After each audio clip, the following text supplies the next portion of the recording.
नमस्कार मित्रों, कैसे हैं आप सभी। जय श्री राम।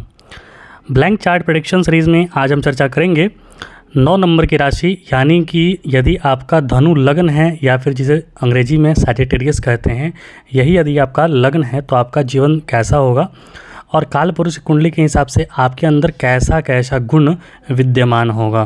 तो सबसे पहले ये जानिए कि ये जो धनु लग्न था वो कालपुरुष कुंडली में 9वीं नंबर का राशि था, यानी कि भाग्य भाव का स्वामी, हायर स्टडीज़ का, उच्च शिक्षा का, आध्यात्म का, क्योंकि आध्यात्म की जो शिक्षा प्रारंभ होती है वो 9, 10, 11, 12 से प्रारंभ होती है। मतलब 9वां घर, 10वां घर, 11वां घर और 12वां घर जो होता है वो आध्यात्म, उच्चतर आध्यात्म को दिखाता है।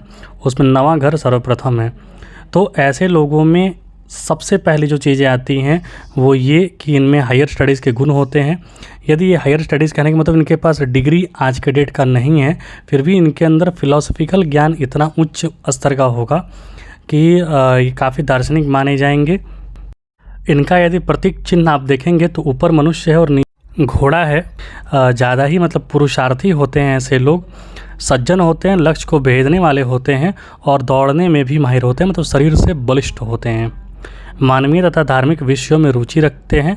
अन्याय देखकर ये कहीं पर भी लड़ने के लिए उतारू हो जाते हैं। जब आप देख ही रहे हैं कि ये धार्मिक स्वभाव के हैं, धर्मक्रम को मानने वाले हैं, तो सत्य बोलने से या फिर कितना भी कटु सत्य है बोलने से हिचकते नहीं हैं और कटु सत्य बोल जाते हैं। ये बुद्धि से प्रखर होते हैं और सात्विक विचारों के होते हैं, जल्दी ही कोई बात को समझ जाते हैं। यदि किसी को बार बार इनको समझाना पड़े, मतलब ये टीचर वगैरह यदि बने और किसी को बार बार एक ही बार समझाना पड़े तो ये गुस्सैल भी होते हैं, अर्थात इनके पास बैठना है, समझना है तो शार्प बुद्धि रखना होगा। ये ज्ञानी भी होते हैं, क्योंकि मैंने बताया हायर स्टडीज़ को रिप्रेजेंट करता है ये राशि, तो इनको अपनी प्रशंसा सुनना भी, लोगों से घिरे रहना भी काफ़ी ज़्यादा अच्छा लगता है। कोई इनकी प्रशंसा करे, इनके इर्द गिर्द घूमे, मतलब ये अपने अगल बगल लोगों को घुमाना भी पसंद करते हैं।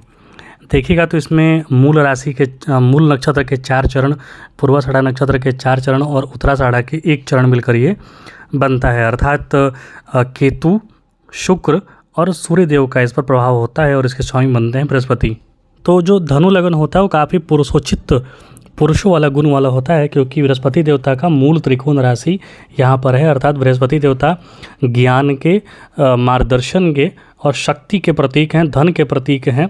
तो ये जो धनु राशि है ये तीनों, ये चारों पांचों चीज़ अपने में एकदम पुरुषार्थ के साथ रिप्रेजेंट करता है। अब यहाँ पे यदि आप देखेंगे तो दूसरा भाव जो है वो काल पुरुष की 10वीं राशि चला गया है, दूसरा भाव यानी धन भाव में, परिवार भाव में।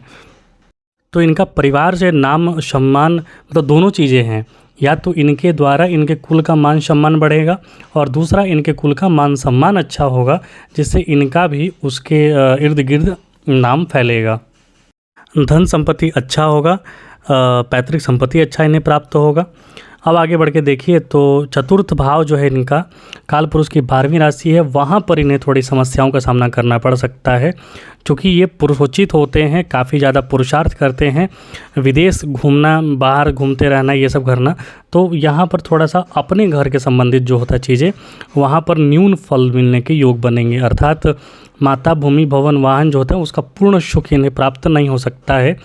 कारण ये है कि यदि आप पुरुषोचित हैं, पुरुषार्थ कर रहे हैं, तपस्या कर रहे हैं या फिर बिजनेस कर रहे हैं, जो भी कुछ कर रहे हैं, यदि आप अपने घर से बाहर रह रहे हैं, दूर रह रहे हैं, तो जाहिर सी बात है कि उसके फल तो न्यून हो ही जाएगा।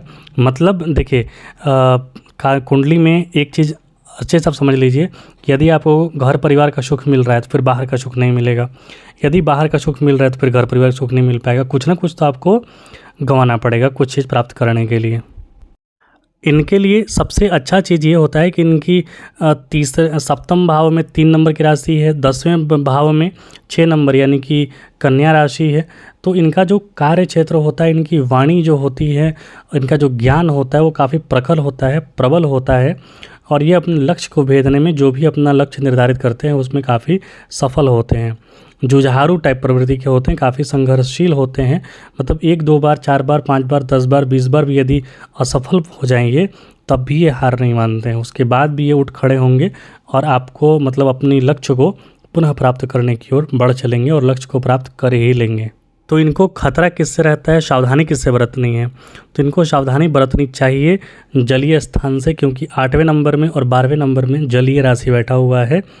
जल तत्व की जो राशि है 4 और 8 वो बैठा हुआ है, वहाँ पर थोड़े इनको परेशानी का सामना करना पड़ सकता है जलीय राशि में, अर्थात जल से संबंधित क्षेत्रों में वहाँ पर नुकसान के योग बनते हैं ऐसे लोगों के, तो सावधानी बरतिए। यहाँ पर भाग्य भाव में देखेंगे आप तो पंचम राशि भाग्य भाव में बैठी हुई थी, तो भाग्य भाव में सूर्यदेव की राशि का बैठना दिखाता है कि ये लोग समाज से, लोगों से कनेक्ट होते हैं और एक नई दिशा में लेकर जाने की ओर, समाज को नई दिशा देने का क्षमता रखते हैं ये लोग। तो आप प्रयास कीजिए कि अपनी बुद्धि में ऐसा क्षमता लेके आइए कि जो समाज है उसको उन्नति की ओर लेके जाएं, तो आपके लिए बहुत सही होगा। कुल मिला के देखेंगे तो इनका आर्थिक, सामाजिक और पारिवारिक तीनों दायरा बहुत बड़ा होता है, लेकिन ये अपने लक्ष्य को भेजते हैं, अपने जीवन में सफलता उच्च शिखर को प्राप्त करते हैं और काफ़ी ज़्यादा बुद्धिमान भी होते हैं ये लोग। यहाँ पर ये चीज़ ध्यान देना आवश्यक है कि बृहस्पति देवता शुभ हैं या अशुभ, यदि वो शुभ अवस्था में हैं तो ये समाज को नई ऊंचाई और नई दिशा दे देंगे, और ये अशुभ अवस्था में है तो समाज को खाई में भी लेके जाने की क्षमता ये रखते हैं। मिलेंगे बहुत ही शीघ्र मकर लगन के वीडियो के साथ, तब तक के लिए जय हिंद, जय श्री राम।